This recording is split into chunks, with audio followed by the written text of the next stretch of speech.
Hello guys, welcome back to another short video discussion. Very good afternoon to all of you. कैसे हो आप सब? तो फटाफट कवर अप करते हैं। काफ़ी सारे स्टॉक को कवर अप करना है। काफ़ी सारे Q1 के रिजल्ट्स भी जारी हो चुके हैं। हम आज बात करेंगे जोमेटो के बारे में। इसका Q1 का रिजल्ट आ चुका है। तो क्या मार्केट के एक्सपेक्टेशन को मीट किया है या मिस आउट करते हुए नजर आया, क्योंकि Q1 का इंपॉर्टेंट बहुत ज़्यादा था। ब्लिंकिट को प्रॉफिट में लाने की बातचीत चल रही थी। कमाल का रिजल्ट आया, मैं ओवरव्यू कर चुका हूँ। रॉकेट की तरह ये बाइंग भी आई है ड्यूरिंग द मार्केट। फिर हम बात करेंगे अडानी इंटरप्राइजेस के बारे में। Q1 का इसका भी रिजल्ट आ चुका है। फटाफट इसको भी देखने वाले हैं। उसके बाद बहुत इंपॉर्टेंट हम बात करेंगे डिफेंस सेक्टर का। ठीक है, डिफेंस सेक्टर के 3-4 स्टॉक को मेजरली हम बात करने वाले हैं। हम बात करें हिंदुस्तान एरोनॉटिक्स। कंटिन्यू देखोगे सेलिंग सेलिंग सेलिंग प्लेटफॉर्म को एक्टिवेट करके बैठा है। 15% के आसपास टॉप लेवल से सेलिंग हो चुकी है। बात करेंगे भारत इलेक्ट्रॉनिक्स लिमिटेड का। यस, कल के दिन एक पॉजिटिव न्यूज़ भी आया था। टारगेट अपग्रेड हुआ है, फिर भी आज भी सेलिंग में मोमेंटम बना कर रखा है। कोचिंग शिपयार्ड की बात करेंगे। देन हम जीआरईसी के भी बात करेंगे। काफ़ी सारे स्टॉक को कवर अप करेंगे। तो सारे न्यूज़ को कवर अप करने के लिए लास्ट तक वीडियो जरूर देख लेना, ताकि सारे आपको क्वेरी आउट सॉल्व होते हुए नजर आ जाएंगे। फर्स्ट टाइम आए हो चैनल पे, आपसे रिक्वेस्ट रहेगा सब्सक्राइब कर देना। सब्सक्राइब कर रहे हो तो बेल आइकन ऑल जरूर क्लिक कर देना। बहुत लोगों का अभी भी मुझे कमेंट आता है, सर आपका नोटिफिकेशंस नहीं आते, वीडियो टाइम पे नहीं आते। तो आप जब तक सब्सक्राइब नहीं करोगे या फिर बेल आइकन को ऑल नहीं करोगे, तब तक आपको नोटिफिकेशंस नहीं मिलेंगे। तो चेकआउट कर लेना इसको एक बार। नोटिफिकेशन काफ़ी सारे Q1 के पब्लिश कर दिया है, जाके देख सकते हो। तो जोमेटो का Q1 का रिजल्ट आ गया, शानदार शार्प बाइंग आते हुए नजर आई है। इसका मतलब क्या, मार्केट का एक्सपेक्टेशन को मीट आउट किया और बहुत शानदार रिजल्ट भी आया है। कमाल का ये कंपनी है, 2 लाख करोड़ के आसपास का मार्केट कैपिटलाइजेशन है। तो फटाफट इसको देख लेते हैं कैसा रहा रिजल्ट, क्योंकि ये स्टॉक बहुत ही ज़्यादा चर्चे में था। ये 40 रुपए से ये रिकवर करते हुए आज 240 रुपए के आसपास पहुंचते हुए नजर आया है। ठीक है ना? चलो फटाफट देख लेते हैं। इनकम की बात हो रही है तो इनकम देखो 246 का कितना हो गया, 420। इनकम जो ईयर ऑन ईयर 5 स्टार बढ़ते हुए नजर आ रहा है। और क्वार्टर एंड क्वार्टर बेसिस पे भी इनकम 5 स्टार बढ़ते हुए नजर आया था। इसके बाद देख लेंगे हम मार्केट का एक्सपेक्टेशन क्या था, उसके हिसाब से हम अपने इसको स्टॉक को कंटिन्यू करते हुए नजर आ जाएंगे। ठीक है, एक्सपेंस की बात लेते हैं। 2621 का कितना हो गया, 4203। मतलब क्या, एक्सपेंस भी उसी हिसाब से डबल ऑलमोस्ट होते हुए नजर आ रहे हैं। ठीक है, ऑलमोस्ट डबल नहीं है, लेकिन डबल तो दिख ही रहे हैं। फिर 3633 का कितना हो गया, 4203 के आसपास। क्वार्टरली ईयरली जो है एक्सपेंस बढ़ते हुए नजर आ गया है। ठीक है ना? तो प्रॉफिट बिफोर टैक्स की हम बात कर लेते हैं, जो हाईली इंपॉर्टेंट है। यही चीज को देखेंगे, क्योंकि उससे पहले जो एक्सेप्शनल आइटम इसमें कुछ भी ऐसा कुछ नहीं है जो एडजस्ट किया गया है। तो बात कर लेते हैं प्रॉफिट बिफोर टैक्स। उसके हिसाब से देखोगे लास्ट ईयर, मतलब Q1 का लॉस में था, अभी कितना 239 प्रॉफिट में आते हुए नजर। ईयर ऑन ईयर जो है शानदार 5 स्टार ग्रोथ होते हुए नजर आ रहा है। क्वार्टर एंड क्वार्टर बेसिस पे भी 5 स्टार रिजल्ट देते हुए ये नजर आ रहा है। चलो फटाफट देख लेते हैं प्रॉफिट फॉर द पीरियड, क्योंकि ये नेट प्रॉफिट के आसपास दिखता है। तो 2 करोड़ के आसपास प्रॉफिट था, 253 अभी दिख रहा है। कमाल की रिजल्ट ये बनाते हुए नजर आ रहा है। 1575 का, 175 का, 253। मतलब क्या, ये स्टॉक जिसके पास है या फ्रेश बाइंग करने जा रहे हो, कमाल का ये रिजल्ट है।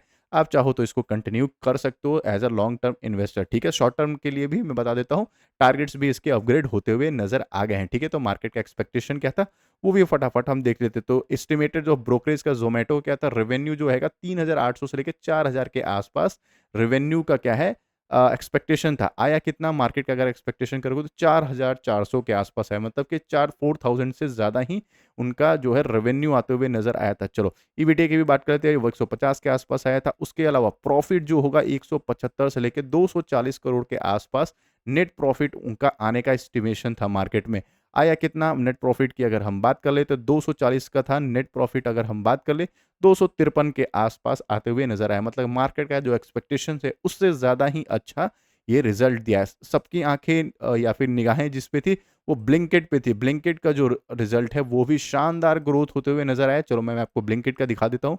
ब्लिंकिट का जो है ग्रोथ भी शानदार नजर आया था। ठीक है ना? तो फटाफट देख लेते हैं ब्लिंकिट का ग्रोथ कैसा है। मतलब कि क्या किया, हाइपर न्यूज सप्लाई जो है इसी को हम ब्लिंकिट का ग्रोथ मानते हैं। तो ईयर ऑन ईयर देखोगे 617 का कितना हो गया, डबल फोल्ड होते हुए, मतलब डबल होते हुए इनका रेवेन्यू होते हुए नजर आ गया था। इसी वजह से ये रॉकेट बनते हुए नजर आया है। ब्लिंकिट भी अच्छा खासा रॉकेट बन चुका है। ठीक है ना? तो चलो टारगेट्स की बात कर लेते हैं। टारगेट जो आने वाले टाइम में कितने टारगेट हो सकते हैं, तो टारगेट जो है एक्सिस सिक्योरिटी ने बाई की रेटिंग मेंटेन की है। 280 रुपए का टारगेट जो है मेंटेन करके बैठा हुआ है। मतलब 280 रुपीज का जो टारगेट है वो मार्केट का एक्सपेक्टेशन है आने वाला टाइम में मिल सकता है। ठीक है ना? तो चाहे टारगेट शॉर्ट टर्म वाले भी इसको कंटिन्यू कर सकते हो। चलो नेक्स्ट स्टॉक की बात करें तो Adani enterprise during the market है। कैसा रहा रिजल्ट, फटाफट इसको भी देख लेते हैं। तो बात कर लेते हैं ईयर ऑन ईयर कंपेरिजन। 23 का 26 के आसपास हुआ। प्रॉफिट मतलब सॉरी इनकम इनका जंप होते हुए नज़र आ रहा है, क्वार्टर एंड क्वार्टर बेसिस पे डाउनफॉल होते हुए नज़र आ रहा है। देखो अडानी का अगर स्टॉक देख रहे हो तो याद रखना एडजस्टमेंट या फिर एक्सेप्शनल आइटम्स को ज़रूर देखना। बड़े-बड़े एक्सेप्शनल आइटम्स भी एडजस्टमेंट होते रहते हैं। इस चीज़ को एकदम ध्यान से देखना, ठीक है ना? अडानी पोर्ट्स का भी Q1 का रिज़ल्ट जारी हो चुका है। मैंने वो भी पब्लिश कर दिया है। आप चाहो तो चैनल में जाके चेकआउट कर सकते हो या लास्ट के वीडियो में या मैं डिस्क्रिप्शन में आपको शेयर कर दूँगा, ठीक है? एक्सपेंस की बात कर लेते हैं 2193 का कितना होगा 23। एक्सपेंस भी बढ़ते हुए नज़र आ रहा है। ईयर ऑन ईयर एक्सपेंस बढ़ गया है, क्वार्टर एंड क्वार्टर एक्सपेंस कम होते हुए नज़र आ रहा है। चलो प्रॉफिट बिफोर टैक्स, टैक्स देने से पहले जो प्रॉफिट है वो हम फटाफट निकाल लेते हैं। उसके बाद जो है हमारा नेट प्रॉफिट आते हुए नज़र आ जाएगा। तो प्रॉफिट बिफोर टैक्स की अगर हम बात कर लें तो वो कितना है, तो कितना है तो 1000 के आसपास था, 2235 आया है, ठीक है, जंप होते हुए नज़र आ रहा है और क्वार्टर एंड क्वार्टर बेसिस पे जंप है। एक्सेप्शनल आइटम पिछले क्वार्टर में एडजस्टमेंट था, ये 627 करोड़ का जो माइनस में होते हुए नज़र आया था, ठीक है। अब चलो नेट प्रॉफिट की बात कर लेते हैं, क्योंकि प्रॉफिट देने से पहले काफ़ी सारे टैक्सेस एडजस्टमेंट करने के बाद सब कुछ होने के बाद जो नेट प्रॉफिट या प्रॉफिट फॉर द पीरियड आता है वो हम चेकआउट करते हुए नज़र आ जाएंगे। तो प्रॉफिट फॉर द पीरियड की अगर हम बात करें तो वो कितना था, 676 का कितना हो गया, 1772 के आसपास नज़र आ रहा है और क्वार्टरली और ईयरली जंप होते हुए नज़र आ रहा है। क्वार्टरली अच्छा जंप है, ईयरली भी अच्छा जंप दिख रहा है। चाहो तो इस स्टॉक को कंटिन्यू कर सकते हो, मार्केट एक्सपेक्टेशन से अच्छा ही आया है, ठीक है ना, कोई दिक्कत वाली बात नहीं है। 1164 इसका मार्केट का एक्सपेक्टेशन था नेट प्रॉफिट का, और कितना आया मार्केट के एक्सपेक्टेशन के हिसाब से 1160 के आसपास नेट प्रॉफिट आते हुए नजर आया था। सॉरी 11772 के आसपास नेट प्रॉफिट नजर आया था इनका जंप का। तो ठीक है, मार्केट एस्टिमेशन से अच्छा परफॉर्मेंस दिया है, इस वजह से कोई बड़ा सा सेलिंग आते हुए नजर नहीं आया, क्योंकि आपको पता है अडानी के हैं, अगर स्टॉक में बहुत ज़्यादा वॉलेटाइल रहता है, कभी मार्केट शार्प बाइंग में आती है, कभी शार्प सेलिंग में आती है, तो अगर पॉजिटिव न्यूज़ है बाइंग बाइंग बाइंग और सेलिंग है तो नेगेटिव न्यूज़ है तो कंटिन्यू सेलिंग। इसके हिसाब से अगर देखोगे मार्केट स्टेबल है, मतलब मार्केट ने इस रिजल्ट को एक्सेप्ट किया है, थम्स अप दिया है, कोई मेजर सेलिंग आते हुए नज़र नहीं आएगा, ठीक है। अडानी का अगर स्टॉक है तो अडानी के 3 ही स्टॉक को मेजर रडार पे रखना, अडानी एंटरप्राइजेस, अडानी पोर्ट्स और अडानी ग्रीन को, ठीक है। एक और अडानी का अंबुजा जो सीमेंट डिवीजन में इंफ्रा में है, उसको आप चाहो तो रडार पे रख सकते हो, ठीक है ना। इसके पीछे का बहुत सारा रीज़न है, मैं आपको बता चुका हूँ। चलो आई होप मेरे एनालिसिस अच्छे लगे हों, लाइक एंड सब्सक्राइब कर देना। अब बात कर लें हिंदुस्तान एरोनॉटिक्स लिमिटेड का, इसका कंप्लीट मैंने वीडियोज़ बना के पब्लिश भी किया है। चाहे एचएएल की बात करें, एचएएल के वीडियोस पब्लिश है, बीईएल की क्या-क्या कर सकते हैं, कोचिंग शिपयार्ड, जीआरईसी, माज़ोक सब पब्लिश किया हुआ है कि क्या फ्रेश बाइंग या लेवल्स वगैरह क्या हो सकता है, वो चेकआउट कर। एचएएल जो है कंप्लीट सेलिंग में क्यों आ रहा है, इसके पीछे का रीज़न मैं बता देता हूँ। कल भी कवर अप किया था, तो एचएएल का जो अभी जो तेजस फाइटर कॉम्बैट था वो डिलीवर करना था मार्च 2024 में, ठीक है। अभी क्या हुआ, ये डिले होके कब डिले करना था इनको, अब इनको जो रिपोर्ट के ज़रिए आ रहा था कि जुलाई से अगस्त के बीच में इनको डिले करना, मतलब डिलीवरी करना था किसको, इंडियन एयरफोर्स को, ठीक है। तो बट पहला इनका टाइम था 31 मार्च, अब अगस्त तक हुआ, अब अगस्त से भी शिफ्ट होते हुए नज़र आ रहा है। आने वाले टाइम में ये मे बी सितंबर के आसपास या फिर नवंबर के आसपास डिलीवर करते हुए नज़र आएंगे। क्यों इतना बड़ा डिलीवरी जो डिले होते हुए नज़र आया, तो उसके पीछे का जनरल इलेक्ट्रिक, आपको पता है फाइटर जेट बनाने के लिए जो इंजन्स यूज़ होते हैं, फाइटर जेट के जो इंजन्स है हम बाहर से लेकर आते हैं, वो कौन कौन सी कंपनी बनाती है, जनरल इलेक्ट्रिक जो यूएस की मार्केट है वहाँ से हम लेके आते हैं। तो 16 इंजन्स का शॉर्टेज बनते हुए नज़र आया था, इसी वजह से इसमें प्रॉफिट बुकिंग आई है। प्रॉफिट बुकिंग क्यों आती है, देखो इसके पीछे का रीज़न मैं बता देता हूँ। कभी भी फाइटर जेट डिलीवर होगा तो इनको पैसे मिलेंगे, पैसे मिलेगा तो नेक्स्ट क्वार्टर Q2 या Q3 में रिजल्ट इनके अच्छे होने की संभावना है। बट अगर डिले पर डिले होगा तो इनको क्या रेवेन्यू नहीं मिलते हुए दिखेगा नेक्स्ट क्वार्टर में, इस वजह से अभी प्रॉफिट बुकिंग कर रहे हैं स्टॉक, ठीक है। लेवल्स वगैरह देख लेते हैं, तो लेवल्स देखोगे 4600 और 4200 सपोर्ट बनते हुए नजर आ रहा है। अगर ये टूटता है या इसी के आसपास अगर फ्रेश बाइंग करते हो, छोटे क्वांटिटी में करना, फिर नीचे यहाँ पे आप कहीं फ्रेश बाइंग करते हुए नजर आ जाओगे, ठीक है। नेक्स्ट स्टॉक की बात कर लेते हैं, कोचिंग शिपयार्ड कंटिन्यू सेलिंग में, हालांकि इसका भी रिजल्ट बता चुके हैं। आने वाले टाइम में मल्टी बैगर ये स्टॉक बन सकता है, बट स्टिल ये अभी भी नेगेटिव में है, ठीक है ना।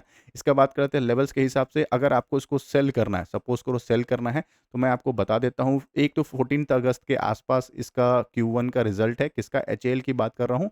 एंड 8 अगस्त के आसपास जो है वो कोचिंग शिपयार्ड और जीआरईसी का रिजल्ट है, ठीक है। तो रिजल्ट के बाद आप चाहो तो प्लान ऑफ एक्शन में रख सकते हो सेलिंग का, सेलिंग कर लो या प्रॉफिट बुकिंग कर लो। अगर क्यों Q1 का रिजल्ट अगर अच्छा आ गया तो शार्प बाइंग आते हुए भी नजर आ जाएगी, एक रिकवरी दिखते हुए नजर आ जाएगी। बट ये एक्सेप्शन से, अगर अच्छा आया तो बाइंग, नहीं आया तो और भी सेल होते हुए नजर आ जाएगा। तो इतना देर वेट किए हो तो थोड़ा-सा Q1 के लिए आप देख सकते हो या अपने हिसाब से प्रॉफिट बुकिंग कर सकते हो। मैं कोई रिकमेंडेशन यहाँ पे नहीं दे सकता हूँ क्योंकि मार्केट बहुत हाँ, अगर आप डिफेंस सेक्टर को बुलिश है, मैं स्पेल्स अभी भी बोल रहा हूँ, डिफेंस सेक्टर अभी भी बुल रन में आ सकता है। थोड़ा-सा भी प्रॉफिट बुकिंग या 20% का करेक्शंस हेल्दी करेक्शंस हो चुका है।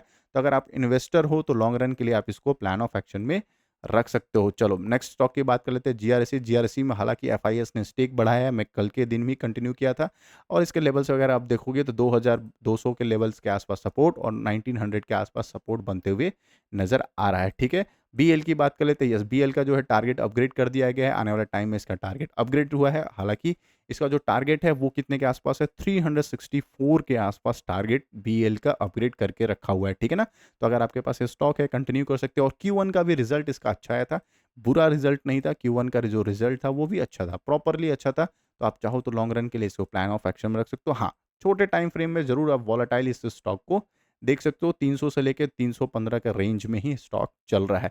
चलो बात कर लेते हैं इसके लेवल्स के हिसाब से। तो 300 इसका मैसिव सपोर्ट बन रहा है। अगर ये टूटता है 285 पे एवरेज करते हुए नजर आओगे।